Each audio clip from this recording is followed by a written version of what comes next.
ನಮಸ್ಕಾರ ಎಲ್ರಿಗೂ. ನಾನು ಇತ್ತೀಚೆಗೆ ಐಹೊಳೆಗೆ ಹೋಗಿದ್ದೆ. ಸುಮಾರು ವರ್ಷಗಳಾದ ಮೇಲೆ ಮತ್ತೆ ಹೋಗಿ ನೋಡುವ ಅವಕಾಶ ನನಗೆ ಸಿಕ್ತು. ನಮ್ಮೆಲ್ಲರಿಗೂ ಗೊತ್ತಿರೋ ಹಾಗೆ ಅದು ನಮ್ಮ ಕರ್ನಾಟಕದ ಅತ್ಯದ್ಭುತ ವಾಸ್ತುಶಿಲ್ಪಗಳಲ್ಲಿ ಹಾಗೂ ಮಹತ್ವದ ಐತಿಹಾಸಿಕ ಕ್ಷೇತ್ರಗಳಲ್ಲಿ ಒಂದು. ನೋಡಿ ಬಹಳ ಸಂತೋಷ ಆಯಿತು ಒಂದು ಕಡೆ, ಆದರೆ ಇನ್ನೊಂದು ಕಡೆ ತುಂಬ ಬೇಸರ ಆಯಿತು. ಯಾಕೆ ಅಂತ ಹೇಳಿದ್ರೆ ಅಲ್ಲಲ್ಲಿ ಸಾಕಷ್ಟು ಬಿರುಕುಗಳು ಬಿದ್ದಿದ್ದಾವೆ. ಜೊತೆಗೆ ಇದು ಮರಳುಗಲ್ಲು ಆಗಿರೋದ್ರಿಂದ ಕಾಲಾಂತರದಲ್ಲಿ ಅದು ಆ ಕಲ್ಲು ಸವಿತಾ ಬಂದಿದೆ. ಅಲ್ಲಲ್ಲಿ ನಾವು ಪುಡಿ ಕೂಡ ನೋಡಬಹುದು. ಈ ವಿಡಿಯೋ ಮುಖಾಂತರ ನಾನು ಕೆಲವು ಛಾಯಾಚಿತ್ರಗಳನ್ನು ಹಂಚಿಕೊಳ್ತಾ ಇದ್ದೀನಿ ತಮ್ಮ ಗಮನಕ್ಕೆ.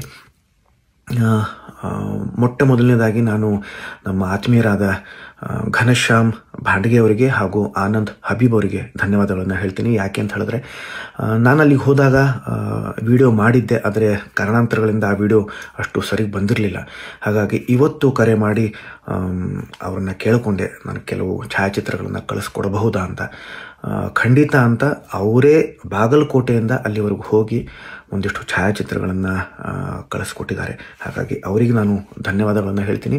ಹಾಗೆ ನಮ್ಮ ಕರ್ನಾಟಕ ಸರ್ಕಾರಕ್ಕೆ ಹಾಗೂ ನಮ್ಮ ಪುರಾತತ್ವ ಇಲಾಖೆಗೆ ಈ ವಿಡಿಯೋ ಮುಖಾಂತರ ಕೈ ಮುಗಿದು ಕಳಕಳಿಯಿಂದ ಕೇಳ್ಕೊತೀನಿ, ದಯವಿಟ್ಟು ಈ ವಿಡಿಯೋನ ತಾವು ನೋಡಿ ಹಾಗೆಯೇ ಇದರತ್ತ ಗಮನ ಹರಿಸಿ ಆದಷ್ಟು ಬೇಗ ಇದನ್ನು ಸರಿಪಡಿಸಿ. ಯಾಕಂತಂದರೆ ನಮ್ಮ ಮೇಲೆ ಸಾಕಷ್ಟು ಜವಾಬ್ದಾರಿ ಇದೆ.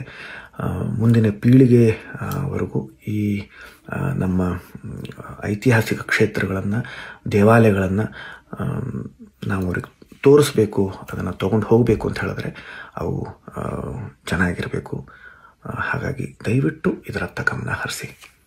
ಧನ್ಯವಾದಗಳು.